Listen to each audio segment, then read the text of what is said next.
સમાચાર મળી રહ્યા છે તો વડોદરામાં કોમન પ્લોટ પચાવી પાડવાનો કારસો સામે આવ્યો છે। વડોદરામાં કોમન પ્લોટને પચાવી પાડવા માટે ખાસ કારસો રચવામાં આવ્યો હતો। અલકાપુરીમાં કોલોનીનો પ્લોટ પચાવી પાડવાનો કારસો રચાયો હતો। હરિભક્તિ કોલોનીના પ્લોટમાં ગરબાનું આયોજન થતું હતું। તો વડોદરાથી આ સમાચાર છે। અલકાપુરી વિસ્તારમાં આવેલ જમીનોના ભાવ આસમાને પહોંચ્યા છે, ત્યારે કોમન પ્લોટ પચાવી પાડવાનો કારસો સામે આવ્યો। હરિભક્તિ કોલોનીના પ્લોટની કિંમત કરોડોની થઈ છે અને તેને લઈને દાનત પણ બગડી છે। તો વડોદરાથી સમાચાર છે। કોમન પ્લોટ પચાવી પાડવાનો કારસો સામે આવ્યો છે। અલકાપુરીમાં કોલોનીનો પ્લોટ પચાવી પાડવાનો કારસો સામે આવ્યો છે।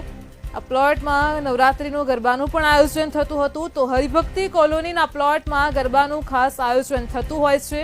હવે અલકાપુરી વિસ્તારમાં આવેલ જમીનનો ભાવ પણ આસમાને પહોંચ્યો છે।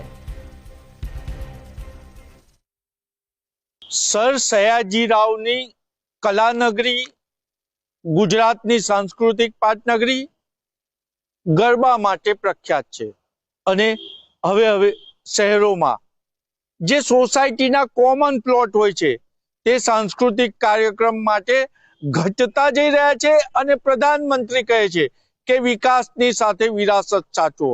જો ગરબા અને સાંસ્કૃતિક કાર્યક્રમો માટે કોમન પ્લોટ જ નહીં રહે તો વિકાસ થઈ જશે, પરંતુ વિરાસતનું શું? આવો જ એક કિસ્સો અલકાપુરીની હરિભક્તિ કોલોનીમાં બન્યો છે। આપ સ્ક્રીન પર જોઈ રહ્યા છો એ હરિભક્તિ કોલોનીનો કોમન પ્લોટ છે। અહીંયા વર્ષોથી હરિભક્તિ ગરબા રમાતા હતા અને જે ધનાઢ્ય લોકો, એટલે કહી શકાય કે મધ્યમ વર્ગના શહેરના લોકો હરિભક્તિના ગરબા જોવા ખાસ આવતા હતા, પરંતુ હવે આ કોમન પ્લોટ પર દાનત બગડી છે અને હવે ન્યાય માટે કોર્ટના દ્વાર ખખડાવવામાં આવ્યા છે। આપણે કોર્ટના દ્વાર કેમ ખખડાવવા પડ્યા, હરિભક્તિ કોલોનીના પ્રમુખ પાસે જાણીશું।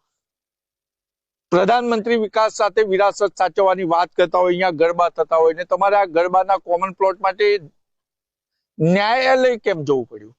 જવું પડ્યું કારણ કે એ લોકોએ જૂના જે લોકોએ નેશનલ કન્સ્ટ્રક્શન કંપનીએ આ પ્લોટિંગ કર્યું હતું એ વખતે શરતો હતી કે ભાઈ આટલો કોમન પ્લોટ છોડવાનો, આટલા રસ્તા છોડવાના અને બાકીના પ્લોટોમાં બધાનું વેચાણ થાય। એ શરતોને ભૂલી જઈ અને ઓરિજિનલ જે માલિકો હતા એ લોકો હવે આના પર એની દાનત બગડી હોય એવું લાગે છે। એટલે દાનત બગડી। આપણે સોસાયટીના સભ્યોને પૂછીશું, તમારે ન્યાયાલય સુધીને ન્યાય લેવા જવું પડે સયાજીરાવની ગાયકવાડી નગરીમાં? હું અહીંયા 1974 થી રહું છું અને આપે જેમ કીધું એમ કે હરિભક્તિના ગરબાથી લઈને બધા કોમન પ્લોટમાં અમારા પ્રસંગો અહીંયા ઉજવાયા છે।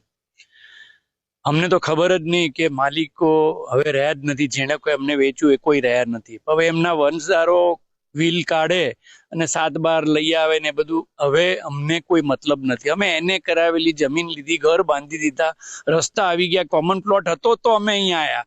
મને કોઈ એમ કે કોમન પ્લોટ વગર કોઈ સોસાયટી બની હોય તો અમે રહેવા જ ના આવીએ। અમે રહેવા આવ્યા કારણ કે અમને આ કોમન પ્લોટનો એમાં બતાડવામાં આવ્યું ને મારી પાસે જે ઝેરોક્સ ડ્રોઈંગ છે એમાં કોમન પ્લોટ દર્શાવેલો છે, એટલે અમે ક્યાં જઈએ? કોર્ટમાં જ જવું પડે।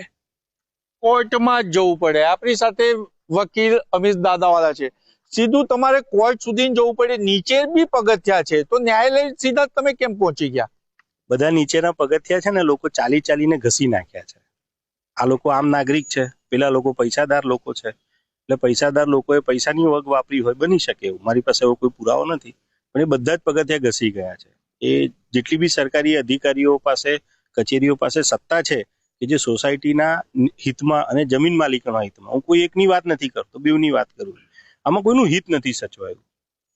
મેટરને લટકતી જ રાખી છે 70 વર્ષથી। કદાચ આ પહેલી વખત એવો પ્રયત્ન થઈ રહ્યો છે કોર્ટના માધ્યમથી કે મેટર કોઈ એક નિર્ણય પર પહોંચે, એટલે જ અમે કોર્ટમાં ગયા છે।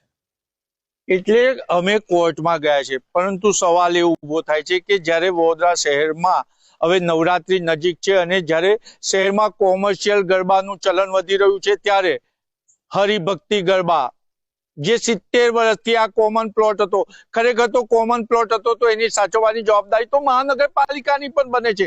જે રીતના ટ્રાફિક સમસ્યા છે, જે રીતના લોકોને તકલીફો પડી રહી છે, કોમન પ્લોટ નહીં રહે તો કોમન માણસનું શું થશે?